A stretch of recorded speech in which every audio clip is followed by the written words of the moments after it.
عليكم اخواتي في الله، ان شاء الله تكونوا كامل بخير بصحه جيده ان شاء الله.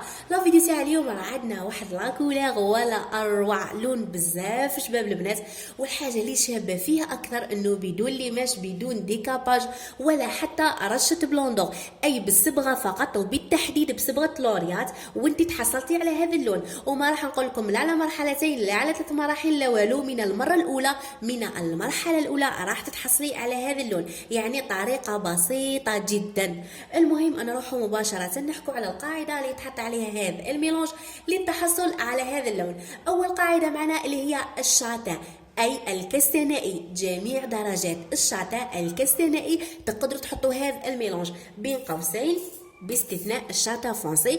ما رانيش على الشاتا فونسي الطبيعي، راني على الشاتا فونسي المسبوغ اللي راها صابغه بالشاتا فونسي. ونقول لك هذا الميلونج ما تقدرش ديريه، عندك حلين، يا اما تروحي تشوفي الفيديو اللي حطيتها لكم من قبل، راه فيه طريقه التخلص من الشاتا فونسي، من ثم كي تنحي الشاتا فونسي تعاودي تصبغي بهذا الميلونج.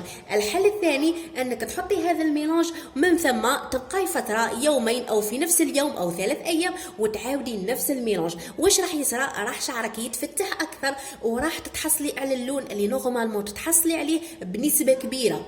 هذا فيما يخص اللي صابغين بالشاتا فونسي اي الكستنائي الغامق. نروحوا للقاعده المواليه اللي هي درجات العسلي، جميع درجات العسلي بدون استثناء، حتى ولو كان هذاك العسل اللي راكي صابغاته فيه نوعا ما من اللون النحاسي، فيه نوعا ما من اللون البرتقالي، تقدروا تحطوا هذا الميلونج وراح يخرج لكم اللون بامتياز.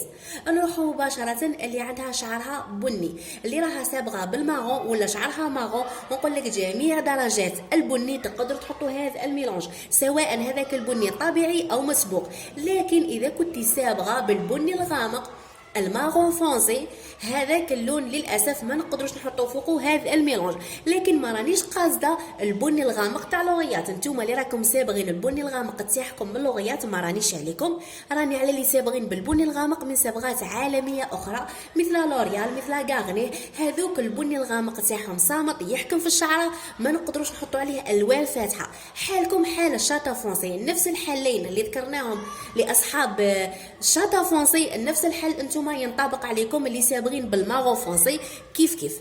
نروحوا للقاعده المواليه اللي عندها شعرها طبيعي جامي صبغت شعرها، نقول لك تقدري تحطي هذا الميلونج وراح تتحصلي على اللون بامتياز.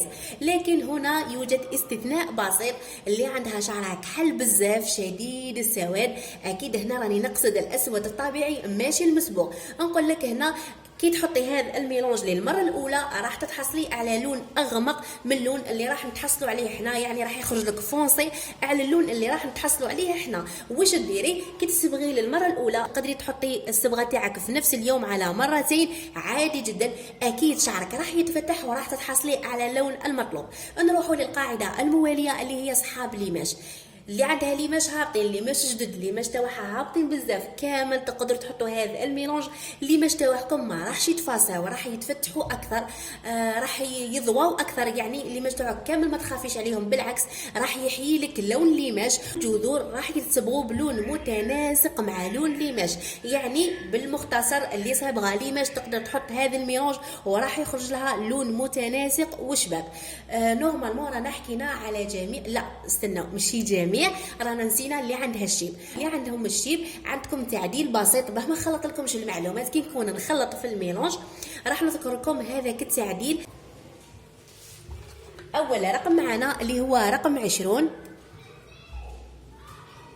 رقم 20 اشقر فاتح جدا رمادي، بلون تري كلير سوندغي، بلون تري كلير سوندغي. رقم 20 شحال تدي منه؟ تدي منه علبه كامله.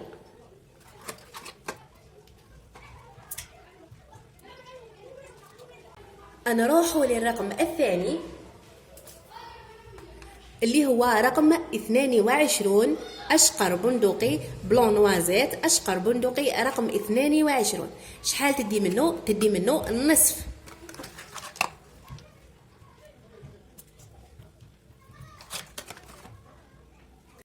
والاوكسيدون تدو تركيز 30، قيس الصبغه قيس الاوكسيدون، يعني نتوما تدو من هذوك القارورات الصغار اللي هما هادو تدو علبه كامله ونصف.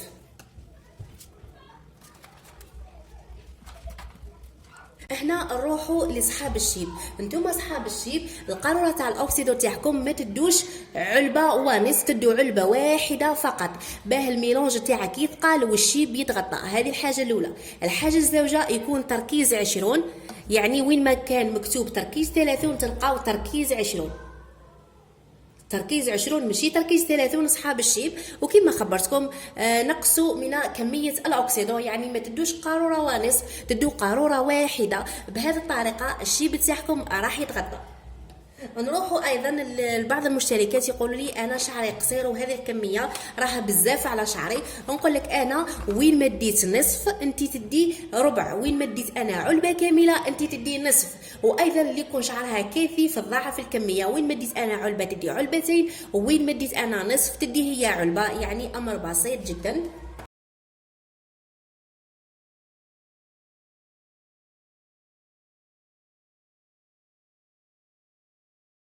وهنا البنات الخلط الجيد ضروري. راكي دايه ميلونج خلطي مليح باه كي تحطي الصبغه على شعرك ما تخرجلكش بلاصه لون وبلاصه لون اخر، يخرج لك لون موحد. لهذا الخلط الجيد ضروري.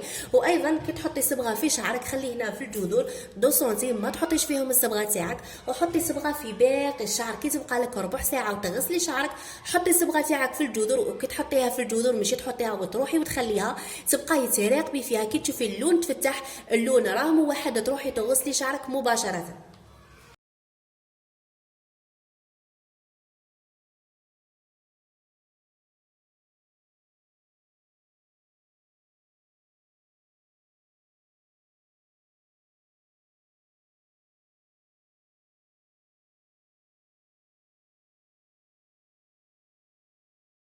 ونخلوها تخرج ونرجع لكم. وهاي ليكم الخصلة تاعنا بعد ما جازت عليها 45 دقيقة. يلا نشوفوا اللون مع بعض.